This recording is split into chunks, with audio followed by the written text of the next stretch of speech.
funny how money changes situation. Miscommunication leads to complication. My emancipation don't fit your equation. I was on the humble, you on every station. Someone play young love and like she done. But remember not to game, you want to see Van Done. I know all the tricks from Bricks to Kingston. Like Kingdom Major, Kingdom One. To understand El Boogie, not violence. So different things test me, run, give me gun.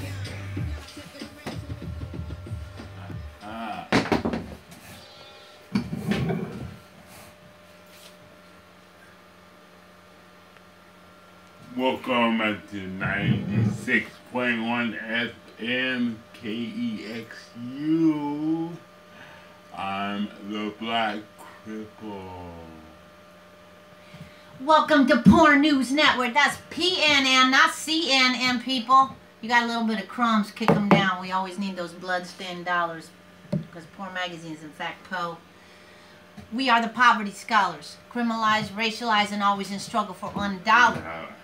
We're all the people you don't want to see, never want to be. Look away from me. But what you gonna do? Arrest me?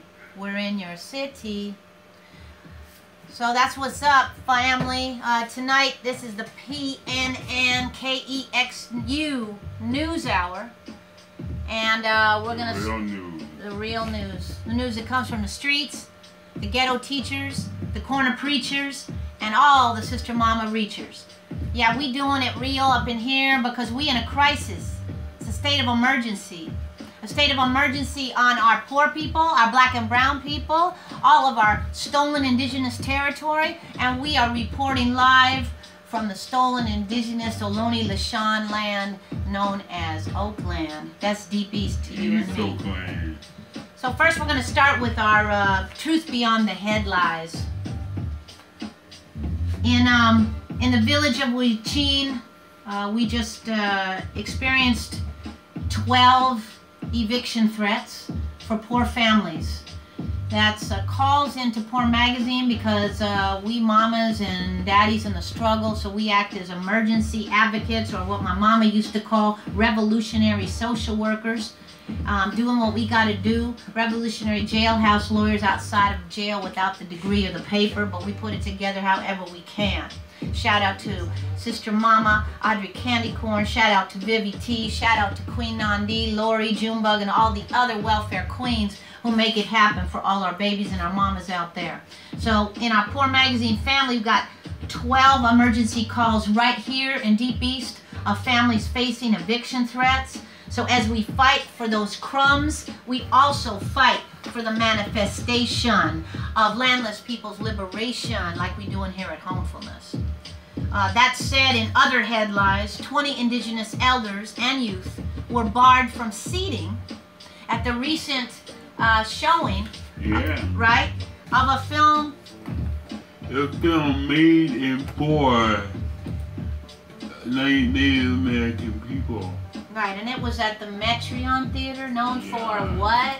Known for police shootings, like Idris Deli. Ibaye, Idris Deli, Ibaye, Lamisha, shout out to Lamisha Irizarry and the Idris Deli Foundation.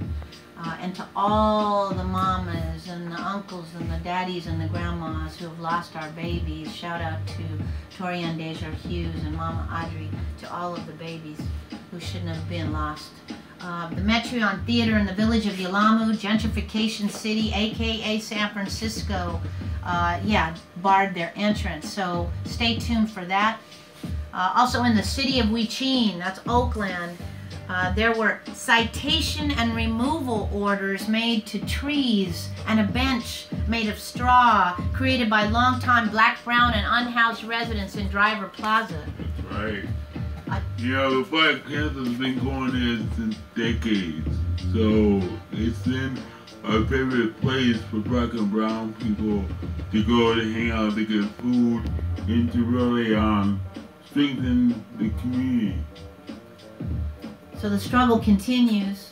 We're gonna later on in the broadcast we'll show you a little exercising of our constitutional rights to civil disobedience at the city of Huichin on that issue, but stay tuned. And as well, and lastly, and definitely not finally, over 100 unhoused residents in West Oakland, homes. That's homes to you and the people out there listening and watching. Homes, which could be tents, which could be doorways, which could be cardboard motels, as Mama D used to say, because if we evicted, it doesn't mean we leave, it just means we move into those cardboard motels. So over 100 unhoused residents in their tent in West Oakland were bulldozed, not by the city, but by the condominium developer who wants to turn that land into more condos. You got it, more condos. So there's going to be an emergency mobilization in the coming hours. Stay tuned, because this is a crisis. It's a state of emergency. And one more last, truth beyond the lies. Some popular cultural media from the hip hop version. Remember our lovely 50 Cent hip hop artist? He has a record of bullying people with disabilities. Done it 4 times in a row. Well, BET just gave him a show. Yeah, so his show will be on BET. Gave a bully his own show. So, we protest against, the Breakfast Club when one of the DJs, talked bad about transgender people.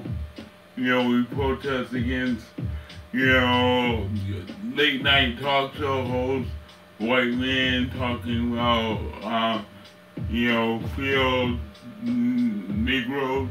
But we don't talk about how people get away with bullying disabled people and get their own show on BET. So, contact BET and say no to 50 cents. You heard it here first. That's PNN, not CNN, people. So we are going to have our first live interview with a sister who is in what city? Yeah, she's in New Haven, Connecticut, the city that I went to college with, the city that I grew up in, Connecticut, New York. This sister has her own production company. She made a film of Black women in medicine. And she's also a person with a disability, Black. So she's doing it. And so we're going to call her, Crystal Emery. We're going to call her soon and talk about her film. And talk about, making a film about the medical industry and Black women with, doctors. So we're going to talk to her. And while we're trying to get her online, we're going to go to a little bit of tape from our civil disobedience from yesterday. Again, in the village of Huichin, where they issued citations and removal orders to trees and a bench made of mud and straw created by the longtime Black and brown residents, unhoused residents, gentrified residents, displaced residents of a tiny public park in North Huichin.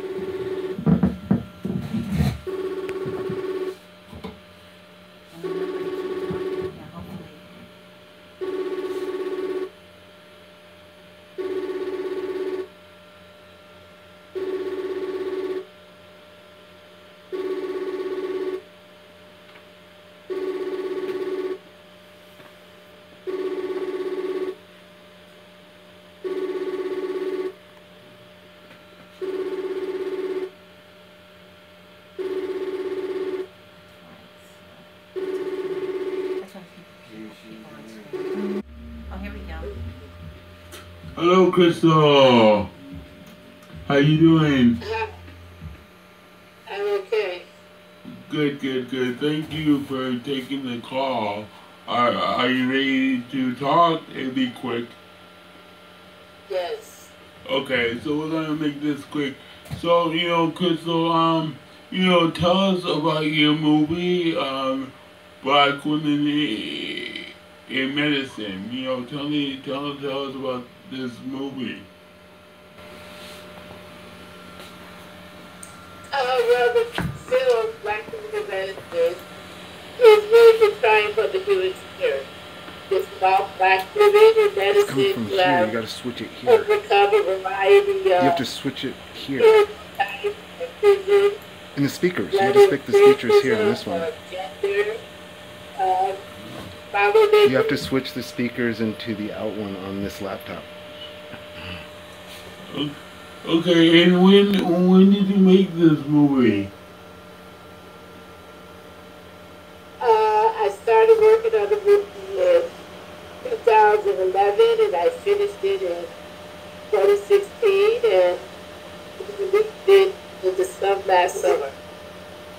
And also you have a production company. Tell us about your production company. My company is called NewsHour, and I've had this company for 21 years. I think it's kind of my head off. Okay.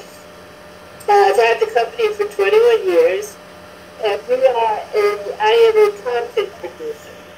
So I take ideas around social justice issues and I create, whether it's film or books or, media, multimedia outlets to talk about those issues.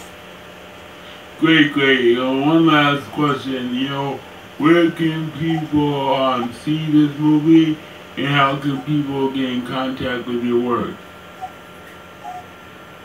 Well, you can go to our website, the blog website, youaretherighttobee.org. That's the name of our company. You can always Google the film Black Women in Medicine. Or if they project is coming. Okay, thank you, Crystal. Have a good one. Oh, that's it? Yeah, nice and short. All right, thank you so much for having me on. Okay, thank you. Thank you, bye-bye. Bye. So that was Crystal from New Haven, Connecticut. She has a documentary that just came out about Black women in medicine. So check it out. You can check out her on Facebook, Crystal Emery, Emery. Google her and check out this movie. So as our last segment, we're actually going to talk a little bit, or Leroy, you're going to talk a little bit about this brother who was in prison for 63 years. Ooh. Yes, and thank you, Tiny. Tiny put this on my Facebook, and it's a true story. This young brother back in the 1963 or something like that, no, 1953, was convicted of what they say murder. Come to find out that he did not do it, and he has a developmental disability. So now he's about, what, 73 or something like that? And what's so interesting about this case is that he rejected parole many times. He's like, no, I don't want parole. I want the state to say that they made a mistake and that to say that he's innocent. Because on parole, you say, okay, you go with the deal. Yes, I did it, give me less time and stuff. But he said no parole. He's like, I want the state to say that I'm innocent and they're wrong. So it's a really unique kind of case. And I thought it was really intriguing because it's a typical example of poverty scholar, non-poverty scholar journalists, non-disability journalists, because even in the article and even in the people they spoke to, they were all befuddled. Oh, I guess he's just institutionalized and he wants to stay in prison. Yeah. No, actually, punks, he didn't want to take you BS, lying and criminalizing of him, and he was refusing to have his life be a waste, essentially, because he believes that he's innocent because he is innocent. And then, you know, on parole, you're not free. You know, you have to wear a band, you have to check in all the time, so you're really not free. Exactly. And he said, yo, I didn't do nothing back then, and I'm still innocent, you know? Exactly. So this, his voice needs to get out there. And last public service announcement, too, is that our brother Jose Villarreal launched Aslan Press, which is a press for Raza, incarcerated Raza, in the other side of the razor wire plantations. We are, going to be doing a story on him coming out of the next decolonist. Right. And here is an example of his beautiful art. And here's the card for his work. For those of you who are listening and watching, support this brother. He's an amazing cat, and we'll be talking to him again. He's part of our family at Prensa Pobre. So that's all for this segment. KEXU 96.1 FM. That's PNN, not CNN, people. Until next week, from the liberated Ohlone land we call homefulness. Dollars. Not as like dollars, but real power.